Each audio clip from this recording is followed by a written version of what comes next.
την κρίση που ζούμε, το εκείνο που πρέπει να κάνουμε είναι να αφαιθούμε και να προσπαθήσουμε ο καθένας μας να δώσει, να προσφέρει όπου μπορεί, όπως μπορεί και όσο μπορεί.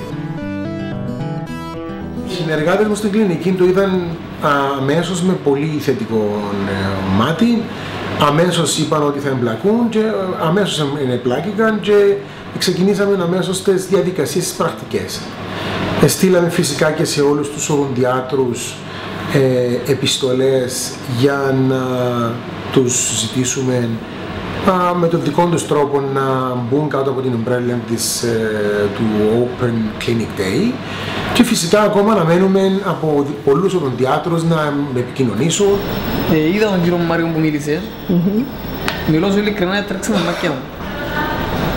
Τρέξαν τα μάτια μου, μιλώ σου ειλικρινά. Ήρθαμε γιατί είχε το μισή κόρη μου σπασμένο και ήρθαμε για να το δει ο γιατρός. Νιώθουμε, διότι έχουμε μεγάλη κρίση τώρα στην Κύπρο και παντού, υποφέρει ο κόσμος και θέλουμε να προσφέρουμε κάτι και φυσικά θα είναι για τα δόντια τους, για τα ούλα τους. Θέλουμε να προσφέρουμε κάτι και να μην νιώθει ο κόσμος δεν υπάρχει κανένας που δεν μπορεί να τους βοηθήσει.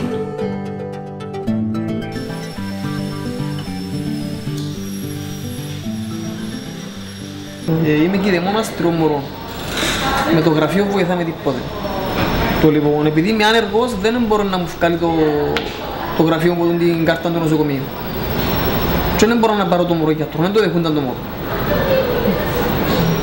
Εδώ και ένα χρόνο το πράγμα είναι πιέναρκουν να βγάλω κάρτα, υπόγραφα για δουλειά με τίποτα. Το γραφείο μου δουλειές με τίποτε. Αναγκαστικά πρέπει να κάνω κάτι μόλις για την εκπομπή μου και τηλεφωνώ μιας. Να δούμε πώς να εξελιχθεί τούτη η πρώτη φορά που κάνουμε το πρόγραμμα και σιγά σιγά ίσως να χαλαρώσουμε λίγο τα κριτήρια για τον λόγο ότι ζητήσαμε στην πραγματικότητα άτομα τα οποία να ανεργά και άτομα τα οποία είναι ανάπορα, που να έχουν τέλος πάντων μια βεβαίωση από τα γραφεία, τα ανάλογα γραφεία ότι παίρνουν επίδομα κυβερνητικό ή ότι έχουν χαρτί ανεργία και παίρνουν επίδομα για ανεργία. Στην πραγματικότητα όμως υπάρχουν και τόσα άλλα άτομα τα οποία είναι φτωχά, τα οποία δεν θα είχαν τη δυνατότητα να πάνε να κάνουν ένα σφράγισμα ή έναν καθαρισμό και θα μπορούσαμε και τούτο να τα συμπεριλάβουμε.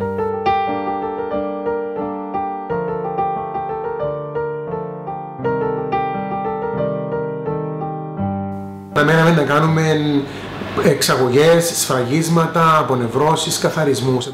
Είναι τα πράγματα τα οποία μπορείς μέσα σε ένα session να τα τελειώσεις για τον ασθενή και ο ασθενής να του φύγει ο πόνος, να τελειώσει το πρόβλημα και πλέον να μπορεί να δει τη στοματική του υγιεινή με έναν άλλον τρόπο και να είναι πιο happy.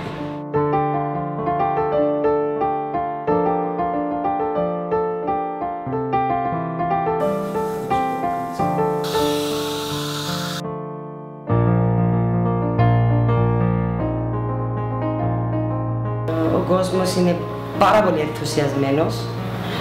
Μας έλεγαν συνέχεια ευχαριστώ και ότι να συνεχίσουμε αυτόν το έργο και είναι πάρα πολύ καλή ιδέα. Πάντως πολύ θετικό feedback είχαμε μέχρι στιγμής. Εμείς δεν κάνουμε τίποτε άλλο που το να προσφέρουμε μια ημέρα του μήνα για τους ανθρώπους οι οποίοι ας πούμε στην κοινωνία της Κύπρου πάντα πρόσφερναν.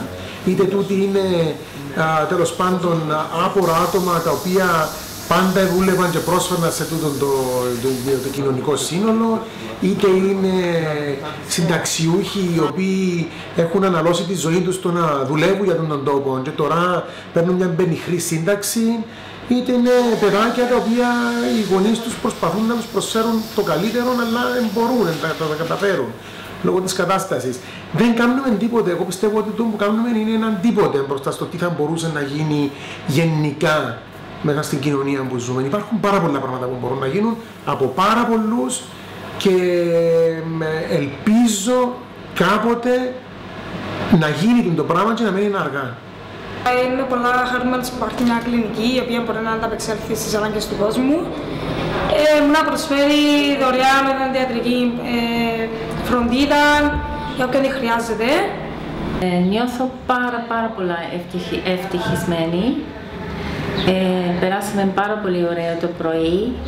Είχαμε πολύ ασθενείς σήμερα και πήγαμε πάρα πολλά καλά. Πέρασε η μισή μέρα και τα συναισθήματα μου είναι στην πραγματικότητα δύσκολα να τα εκφράσω, για τον λόγο ότι δεν είχα και χρόνο να αφεθώ να δω τι λέει η καρδιά μου. Τρέχαμε να προλάβουμε τον έναν ασθενή μετά τον άλλο, έτσι παραπάνω αφέθηκα στο να κάνω τη δουλειά σωστά, να μπαίνουν οι ασθενείς, να υπάρχει μια ροή, να μπορεί να γίνει η δουλειά σωστά, να προσφέρουμε και όμως πρέπει να προσφέρουμε.